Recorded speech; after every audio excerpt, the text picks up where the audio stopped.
it's hard to work full time, even when we can, if they don't go to summer camp or summer school or school, and a lot of those things are closed. So a lot of parents have to stop working in order to be there for their kids, because there isn't safe places to send the kids yet, Right.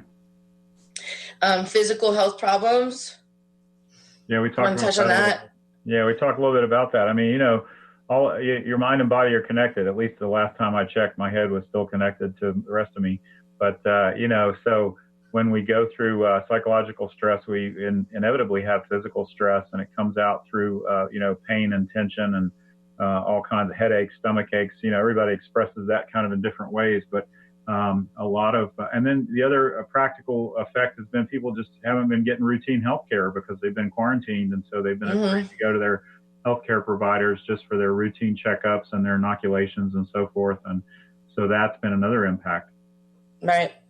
I mean, I did the last doctor visit to check my blood pressure on the phone. Yeah. It's just, they're like, what do you think you weigh? What's your blood pressure? Like, I don't know. Yeah. But, so, and then mental health, it's not the same for me doing virtual sessions. I mean, some people can see me more often because I'm not pressed for office time versus home time and balance of family and work. But at the same time, my littler clients under the age of 8, I can't see them, because you end up looking at the ceiling fan, they just drop the phone or the computer, or they leave the room and you're like, hello. And that happens. And then there's some people that are camera shy. They don't like doing this like this. It's weird. And I'm just not ready to see people with masks on. I want to see what's going on a little bit further before I go back in the office face to face, even if it's 6 feet, it's still, yeah, I don't know. But, and then limited physical activity for sure. That I have weights by my computer where I can try to do something in between sessions because I'm not moving around a lot. And grief and loss. That's the last one. And then what we can do to help. And we have about 5 minutes.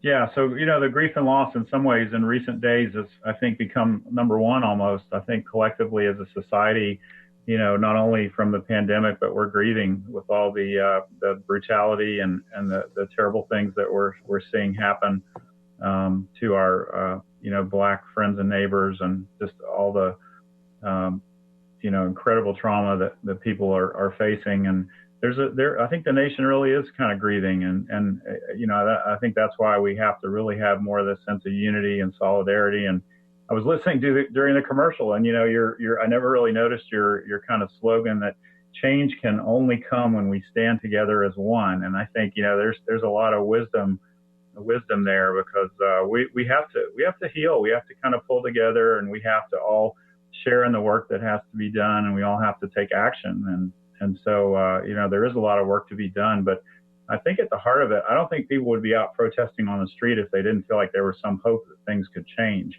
Because why would you even bother if you didn't, have some sense that, things really can change and that there can be some hope. So maybe in that sense, it's a sign that we're ready to make some movement.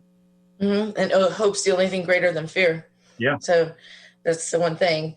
And we have about 5 minutes. What can we do to help? What can help? I strongly suggest reading davidsussman.com, sources like that. Childabusesurvivor.net is another great resource, written by Mike McBride. There's a lot of great mental health groups on Facebook that you can join as well. And, reach out to one of us to find out if there's something that we can do to kind of guide you and network you with somebody that understands what you're going through, so you don't feel alone. Yeah, and I think it's worth, if we have just a second, mentioning a few other resources like, yes, please do. The website. We have 4 minutes. Okay, yeah. So I can mention a few. The website for NAMI, the National Alliance on Mental Illness, NAMI.org, is always a great resource.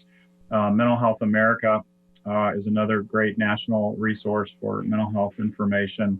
My colleagues at the American Psychological Association, APA.org, put out a lot of good stuff. I've seen a lot of great stuff at the National Center for PTSD, for post-traumatic stress disorder. And of course, our colleagues in psychiatry and in pediatrics and, in lots of different fields are putting out a lot of great resource information. Even the World Health Organization, SAMHSA, the Substance Abuse Mental Health Services Administration, which is part of the federal government. So, and all these things that I've mentioned, I do have listed on my website as far as kind of a list of resources. But there's a lot of, I think part of it is just educating ourselves and raising awareness and, learning more about what we can do.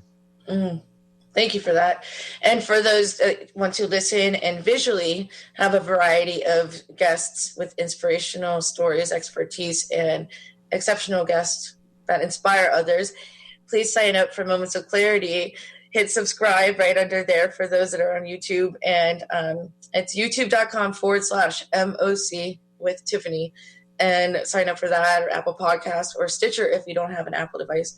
And help us help others. It's a call for help. And we want to, like we said, change can only come when we stand together as one. We want to help everyone learn and spread the knowledge. So it's I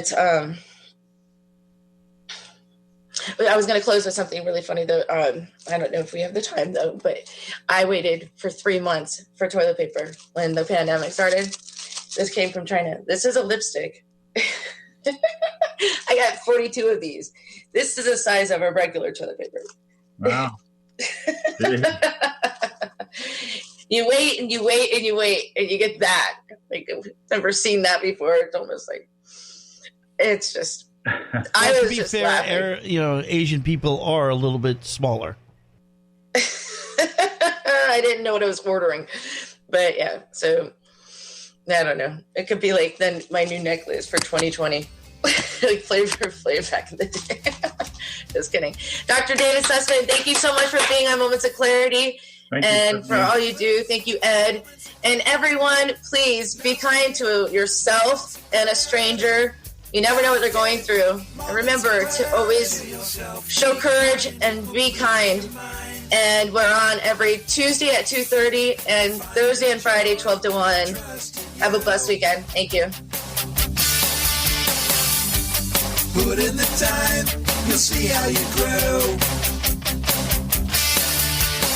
Many kinds of love you get to define.